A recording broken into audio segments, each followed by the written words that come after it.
ბადრიჩნის სალათი ნიგუზით ალბათ ყველას მოგიმზადებიათ და ეს არის ერთ-ერთი ყველაზე საყვარელი ქართული კერძი ბევრისთვის.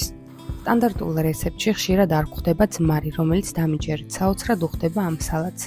ერთ-ერთი მიზეზი, რის გამოც ვფიქრობ, რომ მოუხდა, არის ნიგუზის სიმძიმე და ცხიმიანობა, რომელიც საოცრად დააბალანსა და უფრო გემრიელი გახადა კერძი. თუ თქვენც აქამდე ჩემსავით არ გიცდიათ, აუცილებლად სცადეთ. გირჩევთ, რომ მოამზადოთ ამგვარად. პარალელურად ვამზადებ ტარხუნიან მჭადებსაც, ტარხუნის არომატი მჭადს ძალიან უხდება და ნიგუზიან ბადრიჯანთან ერთად მართლა იდეალური კომბინაცია გამოდის. ასე ერთად მირთმევა ძალიან კარგი იდეაა.